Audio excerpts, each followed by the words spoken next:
Please welcome Juan Mendez.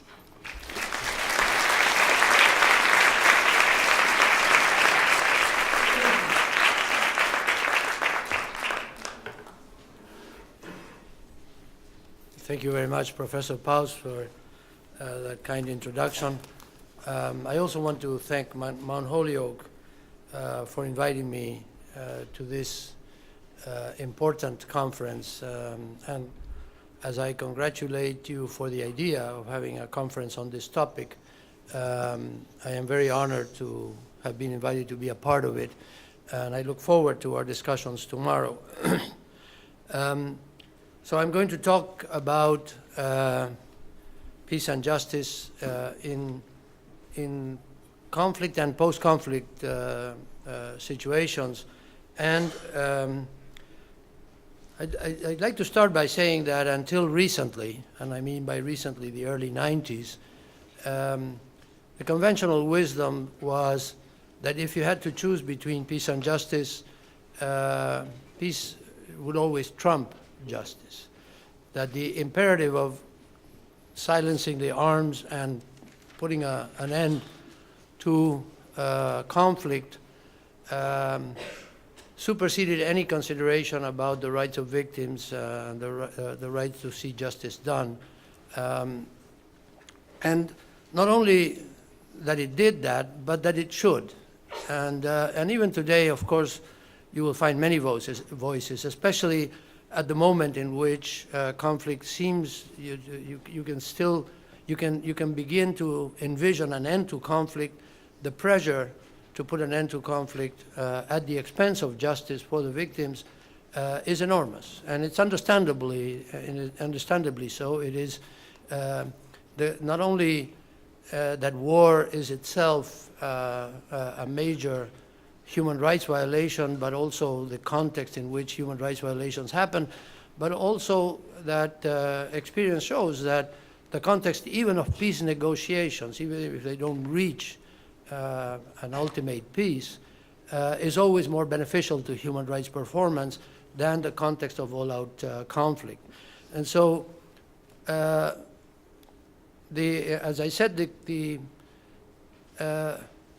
conception that peace is more important and that therefore all other considerations should give way to peace was until recently the only consideration, and now remains a very important consideration. But I will try to suggest that in the 90s especially and up to today, there's been a paradigm shift, if you will excuse my using relatively hackneyed terms, because the international community has come to realize that it's not so simple, that it's not just a matter of having peace at all costs, but that justice is a necessary component of a lasting peace. Now, how did this shift happen in the late 20th century? We can all have different interpretations of the events that led to it, but I would start by saying that transitions to democracy, from dictatorship to democracy, and from conflict to peace, that were more or less contemporaneous with each other, starting in Latin America, but then moving on to Eastern Europe, and then to South Africa, and then going on even today, yielded some societal experiences by which the civil societies particularly, and I would say victims' organizations as well, championed a need to reckon with the legacies of past human rights abuses, a need to deal with the past, as some people have called it. And not only a need, but an effective way of doing it, and an effective way of coming to terms with the immediate past, so that the transition did not leave open wounds in the fabric of society that would, render the transition somehow, an empty promise to a lot of people who had suffered a lot during the conflict and now had to live with a peace that, or a transition that did not satisfy their aspirations to justice. At the same time, this was the end of the Cold War. And so paradoxically, we had the end of a conflict that threatened to destroy the world as we know it, but the appearance of conflicts, regionalized or even localized conflicts that were not contained and were much more bloody and tragic than we had seen during the Cold War. And so the international community decided that it had a stake in preventing regional conflict from creating the possibilities of expanded conflict, going into borders, but beyond that. And although, because the international community didn't have too many tools to deal with those local and regionalized conflicts, one of the pages that they borrowed from societies going through transitions was the need to incorporate justice into the demands to put an end to the conflict, even while conflict was still going on. And this is the experience of the former Yugoslavia, for example, with the international community. You may say because they didn't have the guts to do something more aggressive to stopping the carnage, they did create an international criminal tribunal for the former Yugoslavia with the expectation, perhaps the hope, that the threat of justice would kind of contain the murderous instincts of some of the actors in the former Yugoslavia by threatening with prosecution and justice. And this created a kind of a resurgence of the ideas from 1945, from the end of World War II, that the international community had a stake in preventing tragic violations, mass atrocities, including genocide, but also crimes against humanity, and even war crimes. And that the best way to do it was to recover the ideas from the end of World War II and the promise of never again for things like the Holocaust by insisting on reckoning with the past by way of accountability, and particularly criminal accountability. And they created then ad hoc tribunals, like the International Criminal Tribunal for the former Yugoslavia and then for Rwanda, that had significant success. You may argue whether they had success in stopping the carnage, but they did have success in establishing the principle that international justice could be done, and it could be done with significant respect for fundamental principles of due process and fair trial guarantees, and that it was not impossible at the international level to conduct trials of this sort. But I would also submit that, at least in part, although it's not demonstrable with empirical evidence, they also may have had some success in preventing worse abuses than they already saw. An argument for it would be the Dayton agreements that put an end to the war in the South Balkans, because at the Dayton agreement there was a pressure to dismantle the International Tribunal for the former Yugoslavia and to call it off altogether. And because the tribunal and the prosecutor refused to be beholden to the political organs of the United Nations and to the powerful states, and insisted that while they had a mandate, they had to execute it independently, the result was that the major bad actors in the conflict, Karadzic and Mladic, were sidelined from the peace agreement, and peace became possible in Dayton because they weren't around to spoil the peace. And the fact then that an objective standard like criminal justice was used to sideline those who were the obstacle to peace made peace possible. Now, obviously, there are many interpretations to this episode, but that's mine, and that seems to me to speak to the possibilities of justice contributing to peace in ways that some perhaps were not envisioned at the time, but that had that result. And so we come to the tipping point, as I think it is, the 1998 Statute of Rome for the International Criminal Court.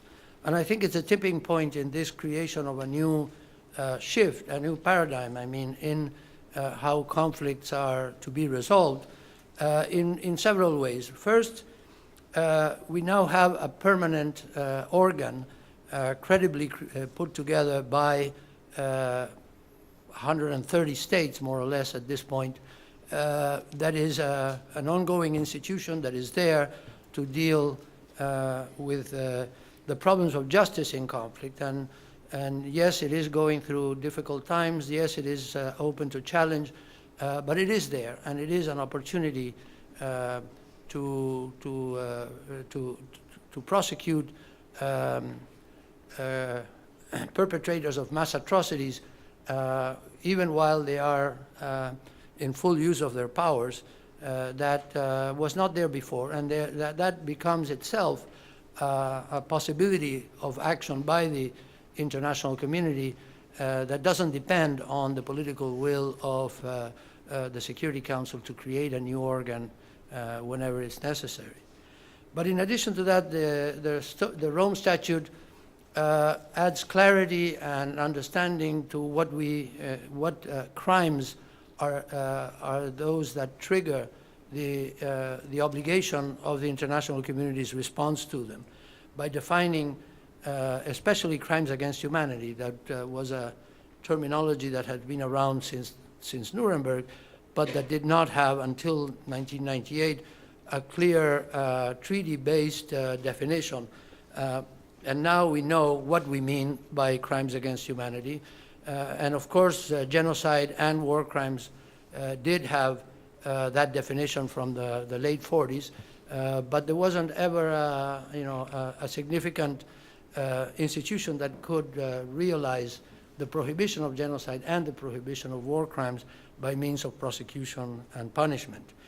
And then thirdly, because the principle of complementarity that is built into the Statute of Rome establishes clearly that the first responsibility is in the territorial state, that is the state where the atrocities happen, to live up to its obligations and to investigate, prosecute, and punish the perpetrators of mass atrocities. And this, because the jurisdiction of the International Criminal Court is triggered only after it's determined that the local jurisdiction is unwilling or unable to fulfill those duties, it conversely creates an obligation, or actually crystallizes an obligation that we owe to the Statute of Rome for this new situation in international law. And I would say, finally, that it's a paradigm shift, or a tipping point in the paradigm shift, because the states that sign and ratify the Statute of Rome, and as I said, there's like 130 of them, and at least 20 or 30 more signatories that have not yet ratified. So we're talking about the huge majority of the international community have pledged to cooperate with each other and with the International Criminal Court in making sure that there's no impunity for these major crimes. So if they're going to live up to that obligation, that means that they have very consciously and very explicitly established the principle that impunity is the worst enemy of peace, not only of justice, but also of peace. So this obligation to investigate, prosecute, and punish has been written in treaties and now has been, authoritatively interpreted by human rights organs of different varieties, international courts, but also treaty bodies of the United Nations.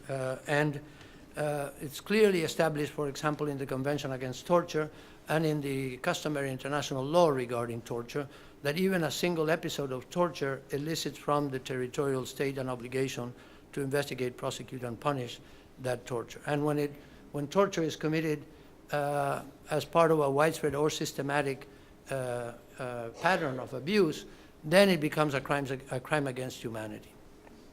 And in the case of genocide and of war crimes, both the Genocide Convention of 1948 and the Geneva Conventions of 1949 established that there is an obligation not to let the crimes of genocide or the grave breaches of the Geneva Conventions go unpunished. That has been among us since the 40s, but the opportunity to make it a reality starts essentially with the existence of an international criminal court. If there is an obligation to investigate, prosecute, and punish, then the corollary of that is that any measure that tends to make that obligation, to nullify that obligation, is contrary to international law. And by that I mean amnesties and other forms of clemencies that are really occasions for impunity. And that then, creates a framework in which, when you're in a peace negotiation process, you have to offer benefits to both sides, but with limits. You cannot offer a framework of complete impunity for the most serious crimes that they may have that they may have committed. And therefore, for example, in 1999, after the Lomé Accord that put an end to the war in Sierra Leone, the United Nations came up with guidelines for mediators that were revised and readopted in 2005, that basically tell UN mediators, it doesn't apply to mediators from other institutions, but UN mediators at least cannot accept and cannot promote peace deals that have the effect of violating fundamental international law principles. And that means, for example, that certain amnesties, at least, not all amnesties, let me be clear on that, but some amnesties are contrary to international law and cannot be offered in the context of peace negotiations. So these are existing standards. They have existed since the beginning of the development of the human rights canon, but they have been more recently authoritatively interpreted, as I said, by several different organs of human rights protection. And it's firmly established that amnesties that have the effect of creating impunity for mass atrocities are unacceptable in international law. Now then, this is new in two senses. One, in the sense that international law governs what can happen at a peace negotiation table. And by international law, I also mean international human rights law and the laws of war, international humanitarian law, as it's sometimes called. They give, they create a framework that peace negotiations have to follow. They cannot ignore them. And in a second sense, they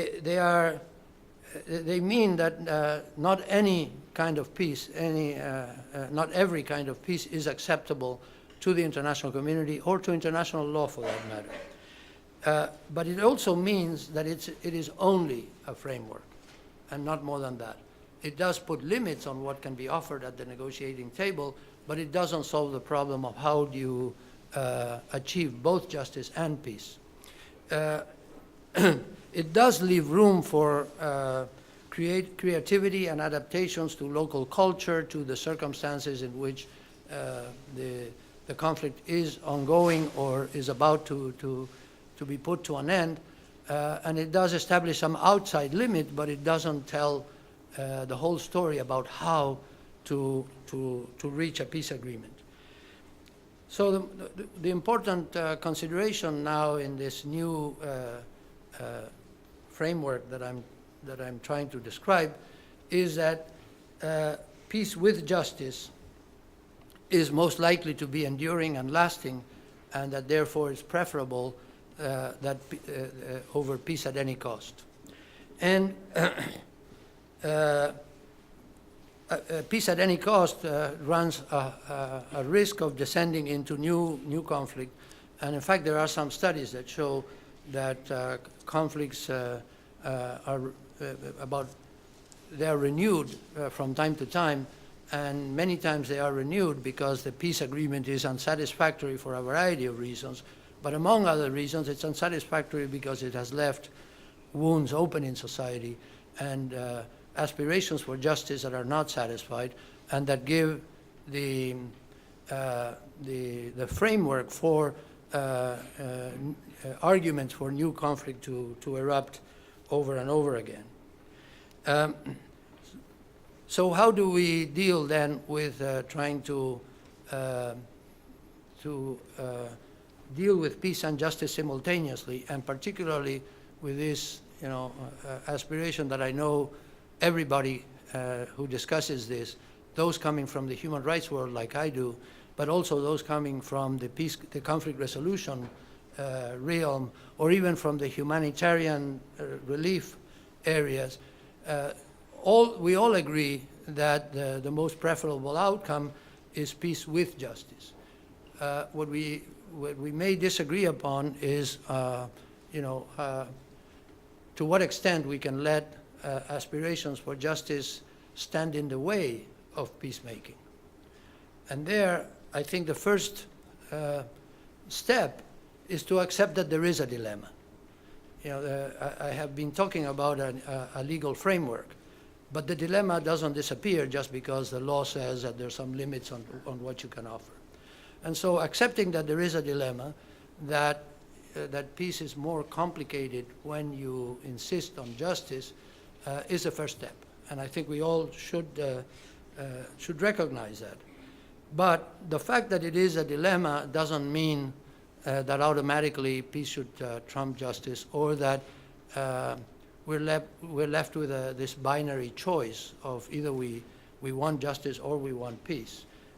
We owe it to ourselves, but especially we owe it to the victims, and we owe it to the societies that are going to live with the end of the conflict, after the conflict ends, to come up with a better, more creative, and more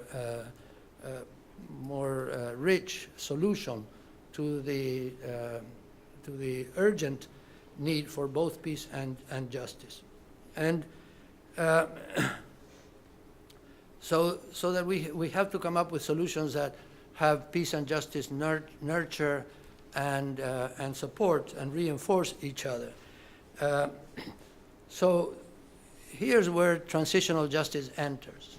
And why do I say this? It's because transitional justice is the terminology, not a very adequate one in my mind, but one that has become a term of art that deals with both the legal but also the practical and moral and political considerations that go into how societies deal with legacies of mass atrocity, and especially when they're in the relatively recent past. How you cure the wounds, how you look to the future, but not by simply sweeping the past under the rug, but by creating conditions in which people who have been fighting each other now can live in peace and can create a society that satisfies all of them in the immediate and in the longer term future as well. So transitional justice then is an evolving standard that has come from interpretations of international human rights law and international humanitarian law. But we must remember that, first of all, they emerge from societal practices, from the actual way in which societies live through these transitions. The law comes later. It comes as an adaptation and a learning lesson from societal practices that started in Latin America, went on, as I said, to Eastern Europe and to South Africa, and now are reinvented in many different parts of the world all the time, wherever societies are trying to put an end to conflict or to dictatorship, and they're trying to build a future where that conflict or that dictatorship is really a thing of the past. It's not going to happen again anytime soon. And you ensure that, but making sure that the legacy of abuses doesn't linger and is not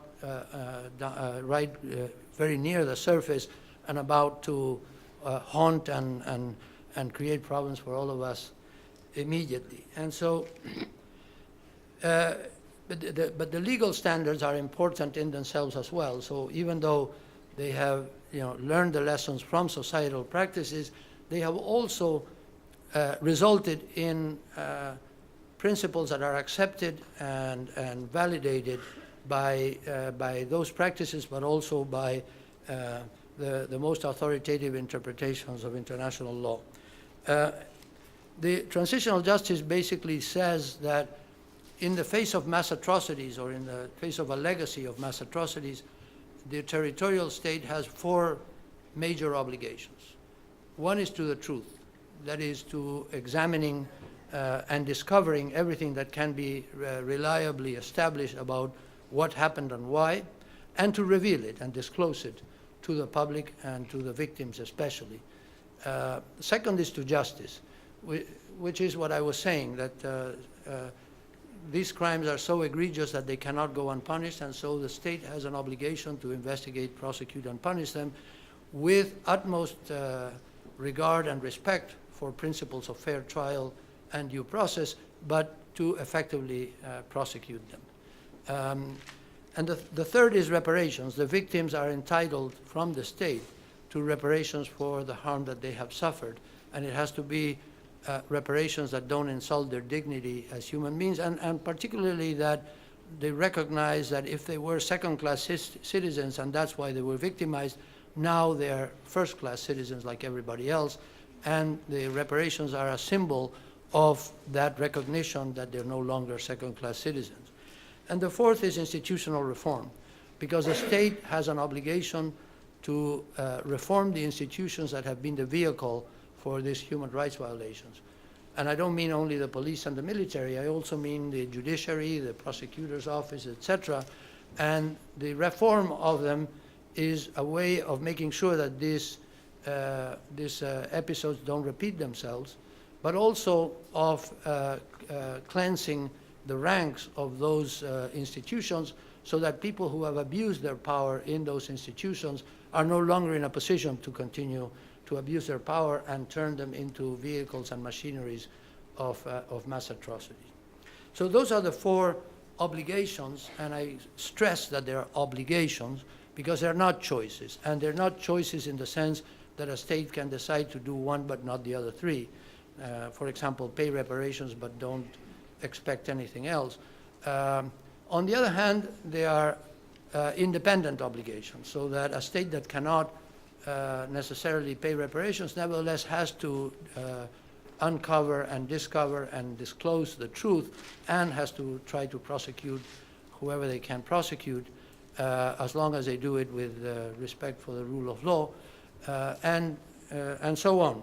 So they are obligations of means and not of results. So the fact that not the whole truth is known, not everybody is prosecuted that should be prosecuted, doesn't mean that the state does not comply with its obligation, as long as it does each one of them in good faith and to the utmost of its abilities. As you see, I have not mentioned reconciliation. But I haven't mentioned it because reconciliation is ultimately it's the object of the whole exercise, and it is also the critical norm. I mean, whatever we do in truth, in justice, in reparations, in institutional reform, if it's not going to lead to reconciliation, we should think twice about what we're going to do, because that is the reason why we want a new state and a new society, is that we want a reconciled society. On the other hand, reconciliation is not, should not be understood as a code for impunity. It's not the kind of excuse for not prosecuting and not revealing the truth that we say, well, we're looking for reconciliation, so we better not touch this issue. We better look forward and not discuss the past. That is the false kind of reconciliation that in many parts of the world has given reconciliation a bad name, because it's almost a code word for impunity. So, on the other hand, this reconciliation should be well understood. It's reconciliation between warring factions, between ethnic groups that have been confronting each other, or political groups that have been confronting each other. But it is not a reconciliation between innocent victims and their victimizers. It's not a reconciliation between the victim of torture and the torturer. That is the false reconciliation that, as I mentioned before, has given a bad name to the word reconciliation. And on the other hand, there are some specific aspects of reconciliation that in some kind of conflicts do enter the picture of transitional justice and should enter the picture of transitional justice.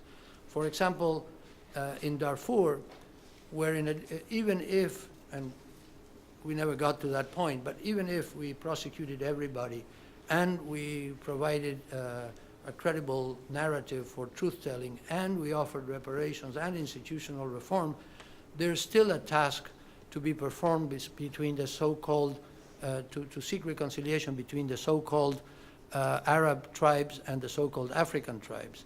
But those reconciliation talks have to have a very definite content. They should be about return of property, return to homelands and to their villages, agreements about grazing rights and about water rights and about passage rights for cattle. All of that I would consider part of the reconciliation process, and it would not necessarily be covered by the 4 legs of transitional justice that I mentioned before. But I want to stress that those are specific conflicts that require specific reconciliation measures, and that it's difficult to generalize them in other terms. So what are the specific ways in which we can incorporate both peace and justice into the peace negotiations? First, we have to recognize that all conflicts are very highly idiosyncratic, and that it's impossible to have a one-size-fits-all solution for conflicts everywhere. But I think this framework that I'm describing leaves enough room for creativity and local ingenuity and proposals of that sort, especially if we consider the peace process in its dynamic sense, in a continuum that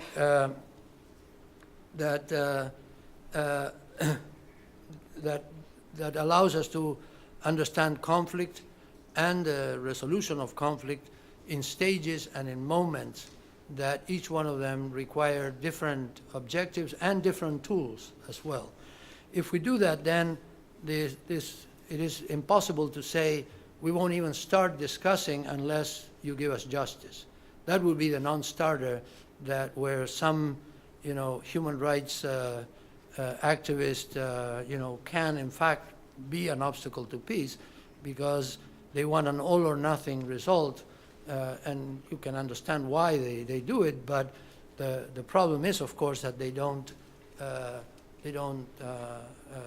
allow the conflict to come to an end so that they can have justice and they can have truth-telling and they can have reparations for the victims. So, so we start by rejecting solutions that close the door on justice for the future. So, for example, if just for the purpose of coming to a negotiating table, an insurgent group demands an amnesty, a complete amnesty, even before dropping their weapons, then that's unacceptable, because it makes justice-making a lot more difficult down the road. But conversely, the victims groups and human rights groups should not be on the business of rejecting things like truces or armistices or just ceasefire agreements that at least have the possibility of bringing the peace agreement a step further to the resolution. In other words, what I'm saying is that we should be prepared to defer the aspirations for justice to a moment, not only a moment in time, but conditions in which justice and truth-telling and reparations are possible within this framework of international law that requires that we are very sincere and serious about the conditions under which we're going to have justice and the conditions about when we're going to have peace, truth, I mean, and the reparations. If there are no conditions for it, because the conflict is ongoing, and we try to push through solutions of this sort, it's more likely than not that the truth-telling will not be complete, that the justice will be more like scapegoating, and that the reparations would not cover the universe of victims that should be covered. So we have to know that we have to create the conditions for transitional justice to operate.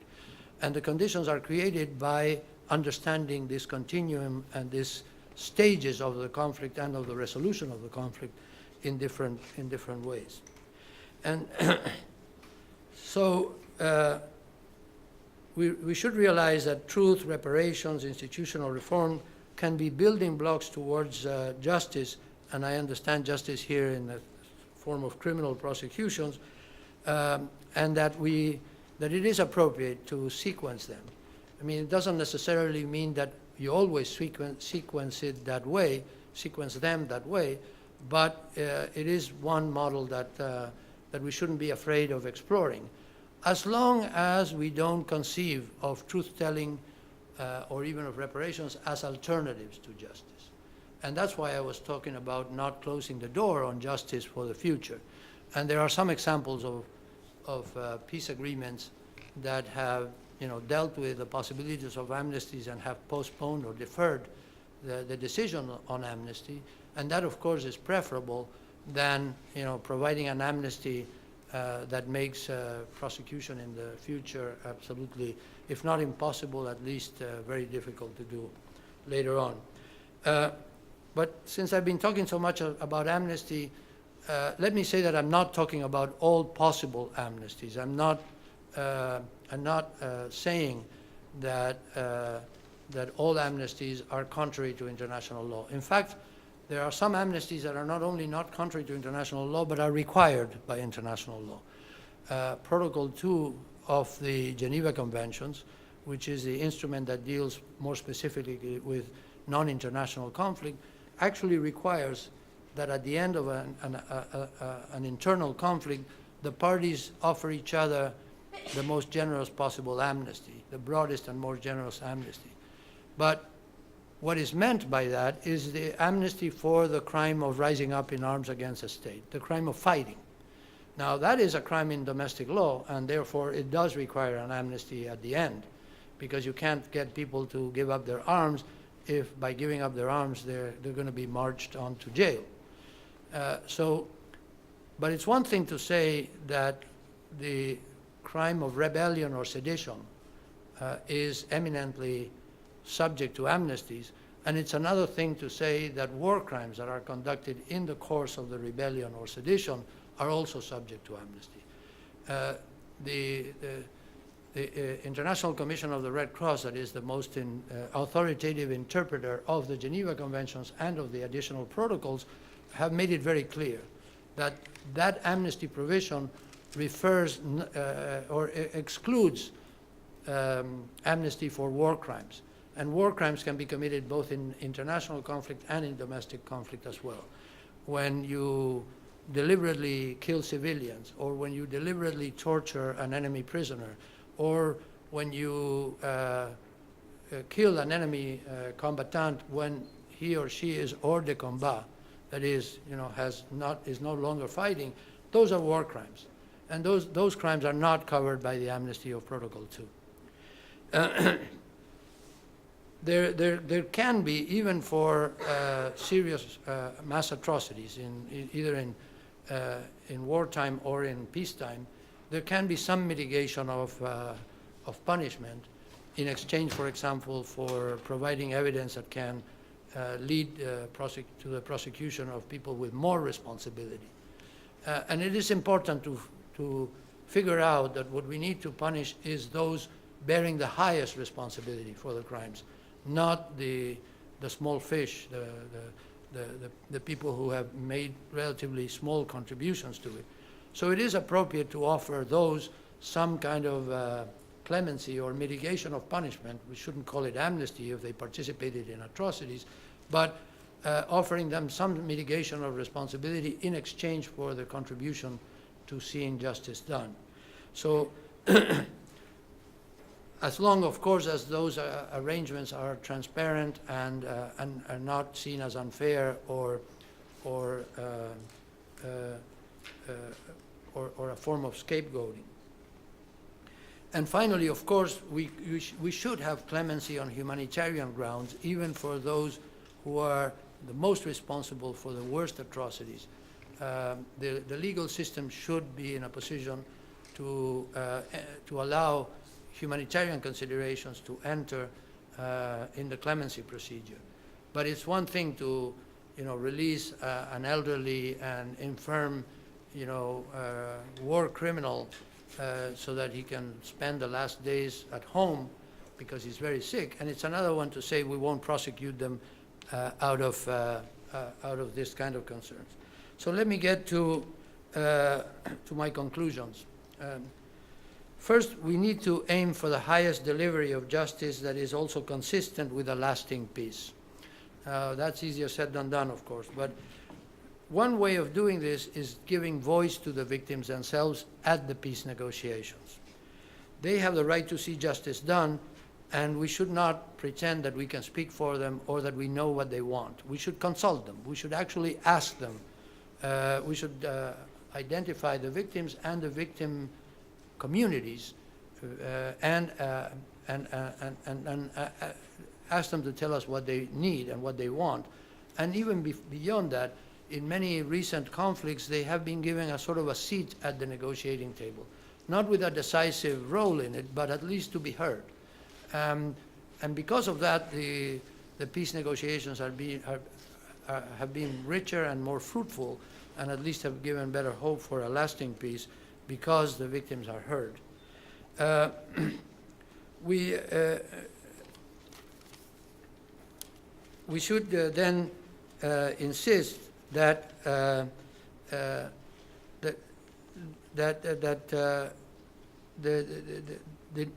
we should realize that the new paradigm that I've been talking about makes peacemaking more complicated. Undoubtedly, it's more complicated. It's not as easy now to come to a document that everybody signs at the bottom line. But I submit to you that because it's more complicated, it's also, it has better chances for a lasting peace and a durable peace because it consults all the stakeholders and it's not left to the parties that have wreaked havoc in the civilian population and now have absolute control about what benefits they're going to grant each other. The people who have lived through the conflict, if they have survived, now have a right to say how they're going to live with the peace.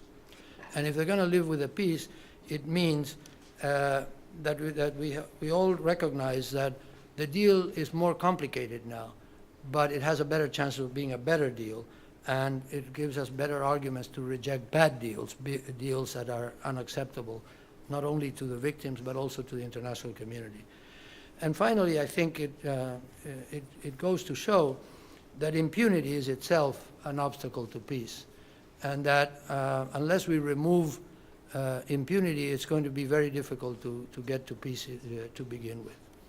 Thank you very much.